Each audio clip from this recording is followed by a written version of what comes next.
क्या सावन में गलती से भी चिकन खा लिया तो शिवजी नाराज हो जाएंगे और क्या पाप लगेगा? लेकिन कभी सोचा है मांसाहार पर रोक सिर्फ सावन में ही क्यों है? दिवाली या होली में क्यों नहीं? आज मैं आपको दो कहानियां सुनाऊंगा। एक कहानी पुराणों की है जहां समुद्र मंथन का जहर है, और दूसरी कहानी आपके पेट की है जहां बैक्टीरिया का जहर है। तो अगर आप सावन का असली मतलब समझना चाहते हो तो आखिर तक सुनो। हर हर महादेव दोस्तों, स्वागत है आपका हमारे चैनल पर। सावन का पवित्र महीना शुरू हो गया है और हर घर में एक ही सवाल गूंज रहा है कि सावन में मांस क्यों नहीं खाना चाहिए। बड़े बुजुर्ग मना तो करते हैं, पर कारण कोई नहीं बताता। आज हम इसको दो हिस्सों में समझेंगे।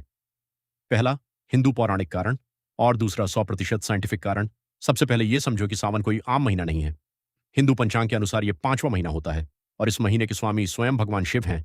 कथा है कि देवी पार्वती ने शिव जी को पति के रूप में पाने के लिए पूरे सावन महीने कठोर तपस्या की थी। इसलिए यह महीना तप, संयम और पवित्रता का महीना माना जाता है। और इसी सावन से चातुर्मास शुरू होता है, जिसका मतलब है भगवान विष्णु 4 महीनों के लिए योग निद्रा में चले जाते हैं।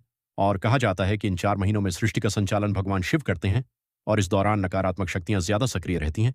इसलिए ऋषि मुनियों ने कहा कि इस समय शरीर और मन को जितना सात्विक रखोगे उतना अच्छा रहेगा। पौराणिक कारणों में सबसे बड़ा कारण है समुद्र मंथन। पौराणिक कथाओं के अनुसार समुद्र मंथन सावन में ही हुआ था, और मंथन से जब हलाहल विष निकला तो पूरी सृष्टि को बचाने के लिए भगवान शिव ने उस विष को पी लिया। विष पीने से उनका शरीर जलने लगा। तब सभी देवताओं ने उनका जलाभिषेक किया और उन्हें ठंडा किया। इसीलिए हम आज भी सावन में शिवलिंग पर जल चढ़ाते हैं। अब सोचिए, जिस महादेव ने दुनिया बचाने के लिए विष पिया, उस महीने में हम जीव हत्या करके तामसिक भोजन कैसे कर सकते हैं? इसलिए इस महीने में शुद्ध और सात्विक भोजन किया जाता है। भगवान शिव को भोलेनाथ और महायोगी भी कहा जाता है। वो हमेशा ध्यान में रहते हैं, और शास्त्रों में मांस, शराब, लहसुन, प्याज को तामसिक भोजन कहा गया है, जिसका अर्थ है जो आपको आलस, क्रोध और वासना की ओर ले जाए। जब आप सावन में व्रत, पूजा और शिव जी की तरह योगी बनने की कोशिश कर रहे हैं तो तामसिक भोजन आपकी ऊर्जा को नीचे गिरा देगा और मन भटकेगा।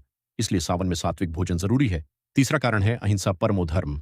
सावन में चारों तरफ हरियाली होती है और लाखों नए जीव, कीड़े मकोड़े पैदा होते हैं, और हिंदू धर्म का पहला नियम अहिंसा है। इसलिए इस महीने में किसी भी जीव को दुख देना सबसे बड़ा पाप माना गया है। अब पुराणों को एक तरफ रखते हैं और विज्ञान सुनते हैं, जो इसी बात का समर्थन करता है। कारण एक है, बारिश में मांस जल्दी सड़ता है। सावन मतलब बरसात, और हवा में 80% से ज्यादा नमी होती है, और मांस में प्रोटीन और नमी सबसे ज्यादा होती है। ऐसी हवा में बैक्टीरिया और फंगस सबसे तेजी से बढ़ते हैं।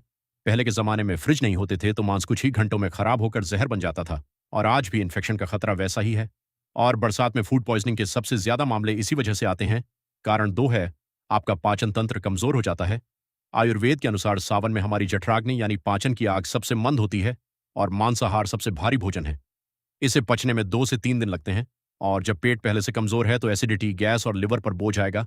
इसलिए आयुर्वेद कहता है सावन में हल्का और सुपाच्य भोजन खाओ। कारण 3 है। मछली में तो सीधा जहर होता है। सावन मछलियों का ब्रीडिंग सीजन होता है, और इस समय मछली के अंदर लाखों अंडे होते हैं। अगर आप इस समय मछली खाते हैं तो प्रकृति का संतुलन बिगड़ता है, और ब्रीडिंग की वजह से मछली के शरीर में टॉक्सिन्स और बैक्टीरिया ज्यादा होते हैं। इसीलिए सरकार भी इस समय मछली पकड़ने पर रोक लगाती है। कारण 4 है, जानवरों में होता है इन्फेक्शन। बरसात में जानवरों में कीड़े, घाव और चमड़ी के रोग सबसे ज्यादा होते हैं, और गीलेपन और कीचड़ में रहने से उनके शरीर में इन्फेक्शन हो जाता है। वही संक्रमित मांस खाने से बीमारी सीधे आपके शरीर में जाएगी। आयुर्वेद में सावन को वात और पित्त बढ़ने का महीना कहा गया है, और इस समय शरीर में पहले से गर्मी और गैस बनी होती है, और मांसाहार खासकर लाल मांस पित्त को और बढ़ा देता है, जिससे फोड़े, फूंसी, गुस्सा और बेचैनी बढ़ती है। इसलिए ऋषियों ने सावन को डिटॉक्स महीना बनाया। एक महीना शरीर को आराम दो, लिवर को साफ होने दो, मन को शांत रखो। इससे बरसात के बाद इम्यूनिटी मजबूत हो जाती है। तो देखा दोस्तों, सावन में नॉनवेज न खाना कोई अंधविश्वास नहीं है। पौराणिक शास्त्र कहते हैं यह महादेव का महीना है, तपस्या का महीना है। इसमें सात्विक रहो तो शिव जी जल्दी प्रसन्न होंगे। और विज्ञान कहता है ये आपके शरीर का डिटॉक्स टाइम है। इसमें हल्का खाओ तो बीमार नहीं पड़ोगे। दोनों एक ही बात कह रहे हैं, बस भाषा अलग है। आप इसे डर से मानते हैं या समझ से, ये आप पर है।